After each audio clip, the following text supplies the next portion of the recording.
Okay. Welcome, everyone. My name is Ralph Casals, Town Manager, Town of Cutler Bay. Tonight, we're hosting a EPA Brownfields Cleanup Grant public involvement meeting for our 16-acre Legacy Park and Municipal Complex. Opportunity for public review and comments.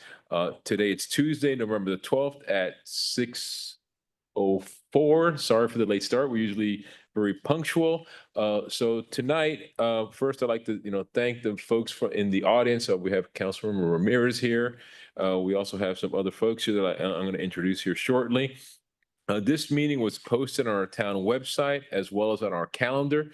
We also posted it on our Facebook, our X Twitter, and on LinkedIn and Nextdoor to provide residents opportunity to be aware of the meeting. We also posted in our town hall bulletin board as well as the little kiosk outside. So I just like to kind of, set the agenda for tonight's meeting. But prior to that, as you can see the folks in the room and also the folks that are in our virtual world, we have our great environmental attorney, Michael Goldstein there. Michael, if you could wave there.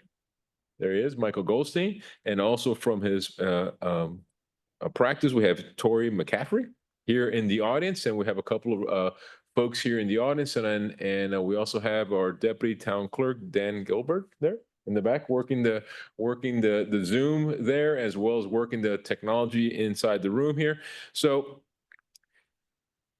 before we jump into the PowerPoint presentation, I just wanted to go briefly through what we're trying to accomplish tonight. We're going to go through an agenda that we have an introduction of the meeting, history of the site, proposed redevelopment of the site, the resiliency, sustainability, and climate stewardship aspects of this project, the environmental justice and social equity of this project, the cleanup alternatives that we have identified, the amount of community engagement that we have done leading up to this point, the environmental regulations, regulatory oversight on this project, more importantly, also grant opportunities, one of which we're discussing today, the EPA grant, project timeline, and at the end, we'll have times for questions and answers and open dialogue with the residents that are here in the audience, as well as the folks that are participating virtually.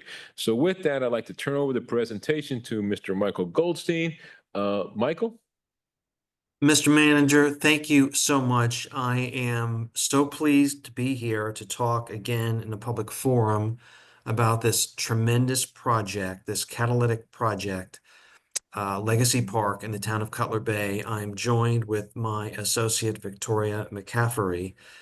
We are from the Goldstein Environmental Law Firm. We have the honor and privilege of representing the town of Cutler Bay during this process and this journey to remediate, redevelop, and reuse an environmentally impaired asset, bring it back to life and make it safe and viable, and activate the site for a host of public uses that will benefit the community for generations to come. We really feel like we need to acknowledge the wisdom and vision of the council, of the elected officials, and of the town manager in investing so much time and resources into this project. This is something that the town is going to be very proud of, and we're taking the site that has a significant amount of environmental challenge and not an insignificant amount of public health risk, and we're making it completely safe for all of the wonderful things and benefits that we'll be talking about during this meeting.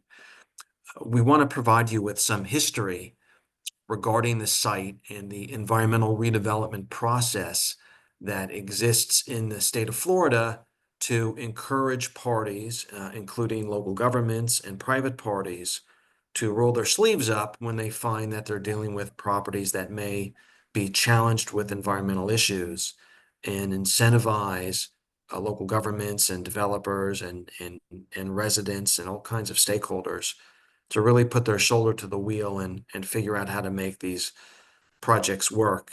Many times, almost always, these sites are located in the center, in the beating heart of a city, of a county, of a town, of a village. And it's important to stay the course to make these properties safe and viable and productive. We started this journey a while back, several years ago in 2020, when the town elected to work with another owner of the larger portion of this site, Publix, to approve a brownfields designation. We'll talk about what that means in a minute. The designation process is the process under state law that activates or qualifies redevelopment and the parties pursuing redevelopment, cleanup and redevelopment for certain incentives. And when you go through this process in order to qualify and be deemed eligible for the program and all of the incentives, as well as the responsibility of the regulatory oversight, two public hearings are required before, in this case, the Town of Cutler Bay Council.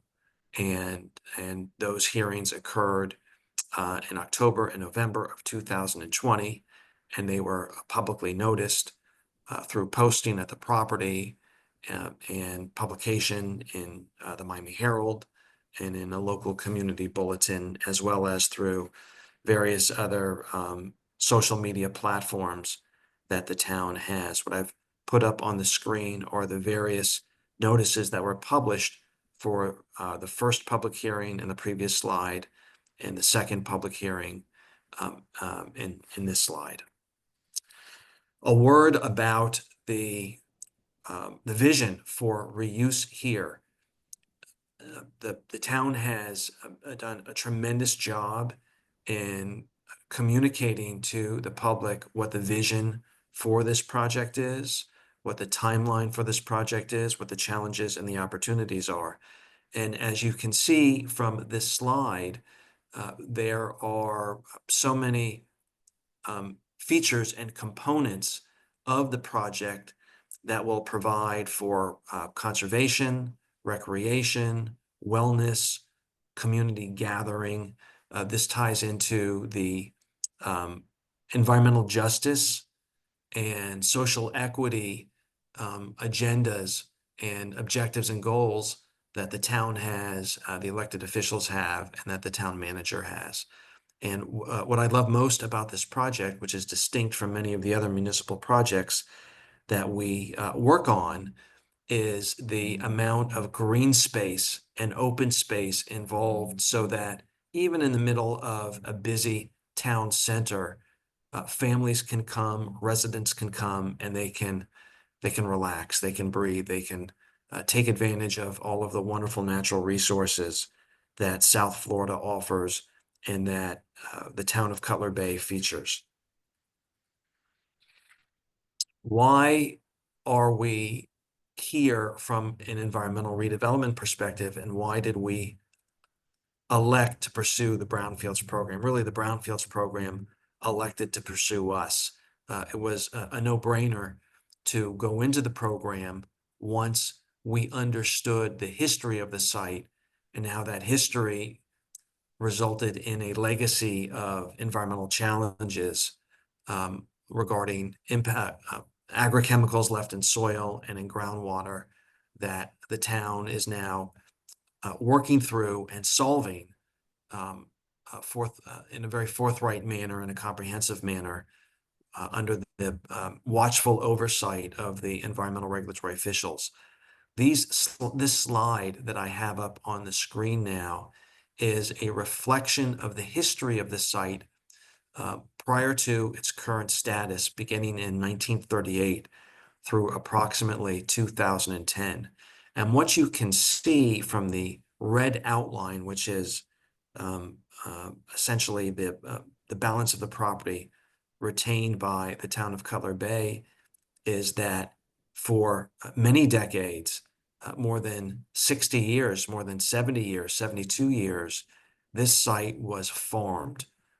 It was utilized for row cropping, and that type of row cropping involves obviously the application of herbicides and pesticides and fertilizers to make the land fertile and productive, and to ensure that what grows there actually gets to market and isn't consumed by pests. Unfortunately, that type of activity over many decades leaves contamination in the soil and the groundwater. That's not a problem that's unique to the town of Cutler Bay. That's experienced throughout agricultural areas in South Florida, in Central Florida, all the way, well, really throughout the country. And once this issue was fully understood, the town engaged a best-in-class environmental consultant that does this type of work nationally, Kimley Horn and Associates. And Kimley Horn engaged in a comprehensive soil and groundwater investigation that was, and I need to back up a little bit, the history of the site, which first revealed the environmental issues, was evaluated by another consultant, a long-term consultant, an excellent consultant for the town called Properties Environmental Assessment and Remediation, or PAIR. PAIR is the acronym that we use, and their initial report of soil and groundwater testing identified these issues in soil and groundwater in a broad way. And that's when the town brought in Kimley Horn to take the baton and really dig deep into the nature and extent of contamination at this site, which was done in a very methodical way with sampling plans, with feedback to and from the town manager and from our offices. We're experienced with this type of activity as well. And also working closely with the regulatory agency that has oversight for contamination assessment and remediation in Miami-Dade County, which is the Miami-Dade County Department of Economic and Regulatory Resources, their Division of Environmental Resources Management, or DERM. There's a whole long history here of the back and forth with DERM as Kimley Horn went into the field, investigated soil, investigated groundwater, and submitted the results of that investigation to DERM, and DERM responding and providing important guidance and feedback to Kimley Horn, to our firm, and to the town as to what additional work was required in order to complete the investigation. That process actually continues to this day, but we are beginning to land the plane.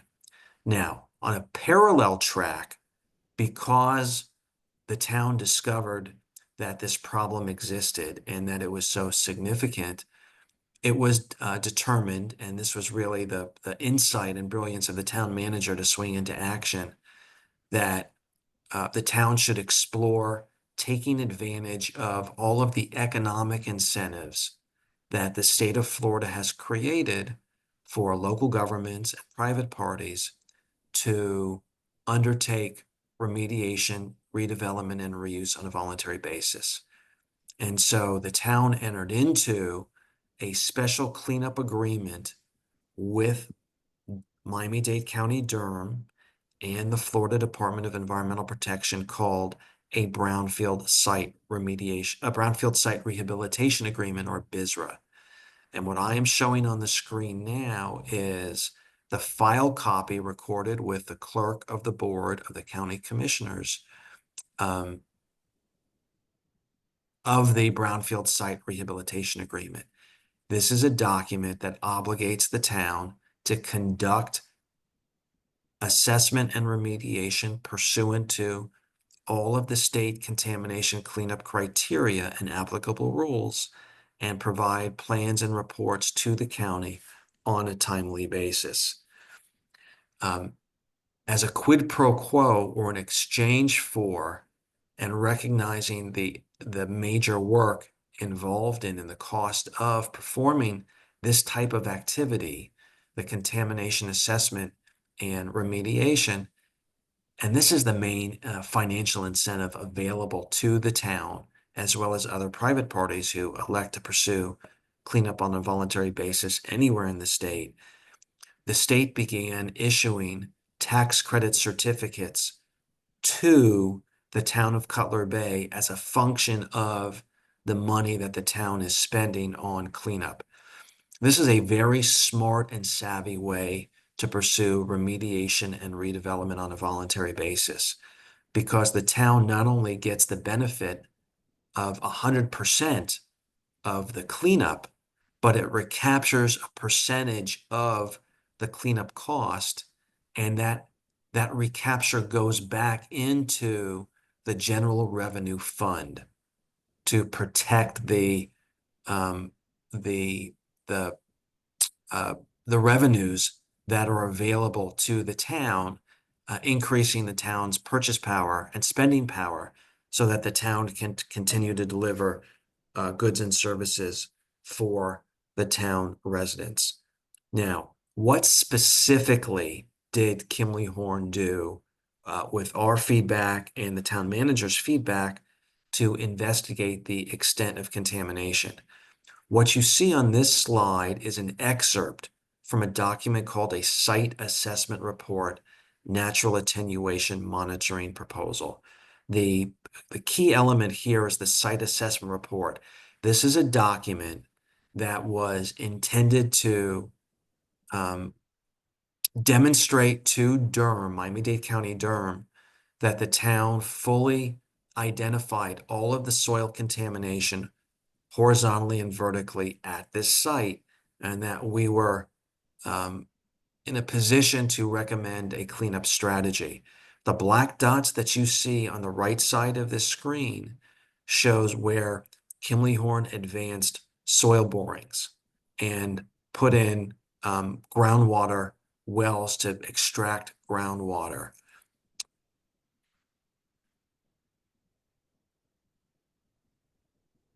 Miami-Dade County, Durham evaluated the report and came back and said that the town was off to a good start, but more work was required to better understand the nature and extent of contamination. And so from September of 2022 through January of 2023, the investigation expanded and meetings with Miami-Dade County, Durham continued. What I have up on the screen is the comment letter issued by Miami-Dade County, Durham to demonstrate the amount of feedback and oversight that the county is providing to the town in a very methodical way. As methodical as the town is in conducting the investigation, Durham is equally methodical in responding to it and providing oversight. These next few slides continue to demonstrate the amount of work that's been conducted and the extent of contamination from the subject property. What you see on the right-hand side are squiggly blue lines that look almost like an amoeba. This is a depiction of the extent of inferred or estimated groundwater contamination. And you can see here that Kimley Horn has estimated that there's some contamination in groundwater that has migrated off-site. The contaminants here in groundwater, by and large, are arsenic, iron, and manganese, and in soil, arsenic. These are typical contaminants that are found in soil and groundwater at agricultural sites. And we have not yet identified, nor does Miami-Dade County, Durham believe that any of these contaminants that I'm showing, and these are these slides that I've gone through. The first one that I have back on the screen shows the extent of arsenic in groundwater. The second one shows the extent of iron in groundwater. And the third shows the extent of manganese in groundwater. We're going through these slides quickly so that we can get through the entire presentation and to questions and answers. We're very interested in feedback from the public, but all of this information will be retained on the town's website and available for public review. And if any members of the public who are watching this have questions, our firm is readily available at the public's convenience to respond to any questions or concerns. The point that I was going to make a few moments ago is that notwithstanding the fact that this investigation has documented residual agrochemical contamination completely expected for a site like this in soil and groundwater. We believe, the town's environmental and technical team believe that the soil contamination here is relatively consistent with soil contamination that you will find throughout the southern part of Miami-Dade County, because there was so much agricultural work and activity conducted all across South Florida. And we don't believe, and the county doesn't believe either at this point, that there is any health risk, human health risk stemming from our property, either in soil or groundwater, that either exists or can't be properly remediated or otherwise managed with the remediation strategies that will be applied to the property and the project as we move forward. These next slides reflect the conversations that we're having with DERM about this concept of background contamination, and what we are proposing to the county to bring the cleanup to conclusion. The overriding takeaway from the investigations to date and where we are with Miami-Dade County DERM is that the town has, we believe, a number of excellent regulatory options to deal with contaminated soil and groundwater to protect human health and the environment and manage the remediation and construction budget.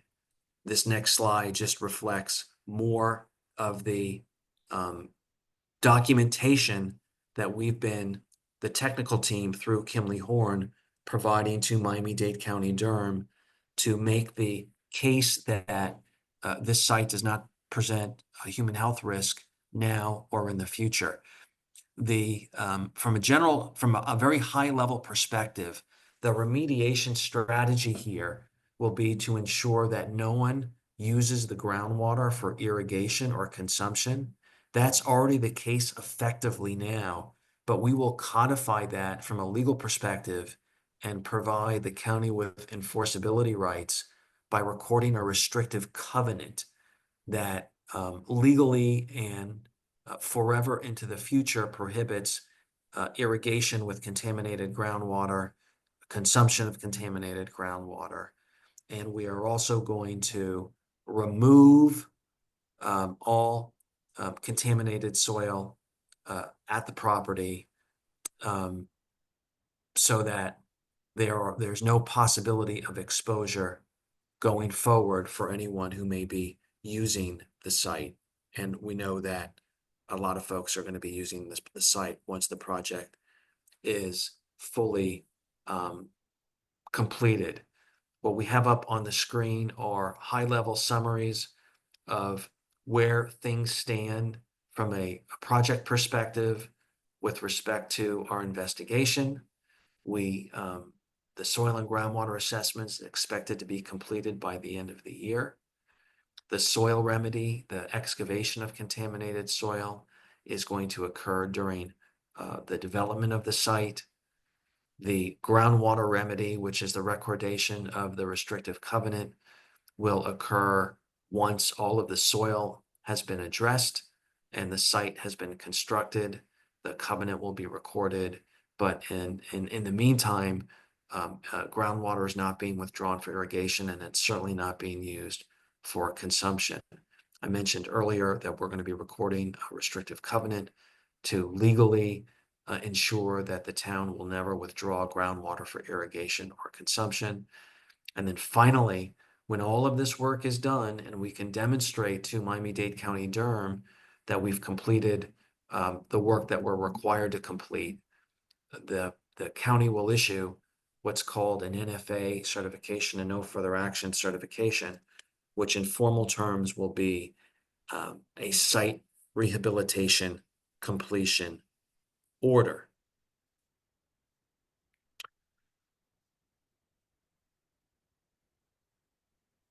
The work that we're doing here is going to result in a tremendous amount of tax credit generation and cash recapture.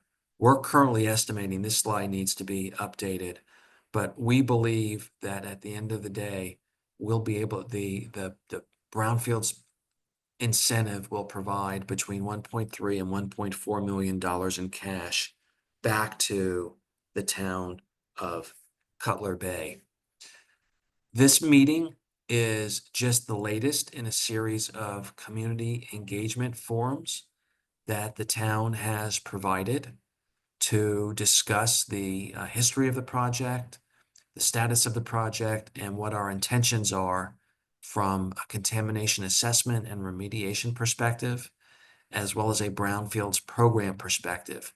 Up until this point, the Brownfields opportunities have been limited to what's available under state law, the Florida Brownfields program. With tonight's forum, we are formally announcing our intent to pursue a federal brownfields remediation grant that could be available here up to several $1,000,000. On the low end, $500,000, up to the high end of $4,000,000. We think our grant is going to be very competitive because of all the benefits that it provides, the public health benefits, the social equity benefits, the environmental justice benefits, including providing greater access to conservation, recreation, job training, public health resources to overburdened communities that don't have the same opportunity and access to resources and economic opportunity that other communities have in certain zip codes and certain census tracts. So the town feels very good about that aspect as well. This is a community center for everyone, but will have that added element of social benefit and environmental justice benefit for disparately impacted communities, overburdened communities that don't normally have ready access and affordable access to these types of resources. And with that, there's only one other element that I would like to share, and that is the resiliency element. Let me make sure that I can pull this up.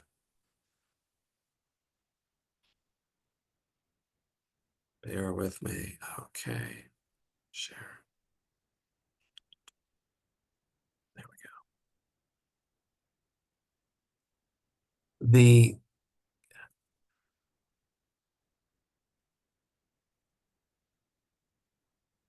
Am I sharing my screen with the resiliency components, Mr. Manager? Yes, you are. Okay, thank you. This project, unlike many other projects that submit for brownfields incentives, either at the state or federal level, has a very high level of sustainability and resiliency programmed into it. It's in the DNA of this project. At the top of the presentation, I showed a conceptual site plan for the project with a tremendous amount of open space coverage and green coverage. The landscaping that will be used for this project, as reflected on this screen, is very much calibrated for the South Florida climate. It is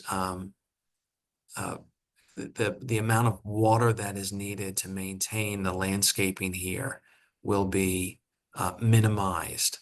The hardiness of the landscaping will be maximized. The building materials that will be used here will be LEED Gold certified. The engineering and design of this project has kept sea level rise and climate change in mind, so that as the sea level rises, this site is designed not to be impacted by either king tides or intermittent flooding. That's true not only in terms of the bones of the project, the way in which the project can be accessed, but also with respect to the mechanical and electrical infrastructure of the project, even in um, anomalous storm events, of which we are experiencing more and more of. This building will continue to function. This property will continue to function at a very high level. Notwithstanding the water features, it will continue to be very dry throughout all of the seasons for generations to come. That's a unique aspect of this project, and again, a testament to the vision of the town manager and the direction that the town manager has given to his design team, Saltz Michelson, Michael Graves, and EDSA. And that concludes my presentation. Mr. Manager, if you have any other comments before we open the forum up to questions and answers, that would be wonderful. No, thank you, Michael. Just a couple excellent presentation. I think it was not only high level. I think it's important for all the residents and the public to see this is exactly the same type of briefing that Michael Goldstein presented to the mayor and town council, obviously with some updated slides. But again, I know that Michael and again, I'm not the type of person you mentioned, the leadership town manager, thank you, but it's also a team. You mentioned a lot of the team players. For foremost, your law firm Goldstein, as well as Kimley Horn. We have Peer Inc. that did phase 1 and phase 2. We also have Stan Tech that we have. And I think besides our own, public works and community development director that have been involved, but I also like to recognize also we have also joined in the virtual world. We have Councilmember Lord. Thank you, Councilmember Lord. She's watching there, and we also have our excellent grant writer Lakeisha Morris there as well. Before we get into questions and answers, I wanted to make sure that this presentation will be posted tomorrow on our YouTube and all of our social media sites as well. Some of the references that Mr. Goldstein made in terms of reports, we'll make sure that those are also posted as a link to those reports as well. So that way residents can see the reports in detail. I mean, we provided you the cover page and a couple excerpts, but some of those reports are like excess of 300-400 pages long. So with that, Michael, thank you. And at this point, we will certainly open up for any questions and answers. We'll take from the physical audience here first in the council chamber. Is there anyone in the council chambers that would like to ask any questions? Don't be shy. No. Okay. Yep. Thank you, Councilmember Ramirez, for attending. Nope. Okay. So, Dan, do we have anyone in the virtual world? Any questions? No. Okay.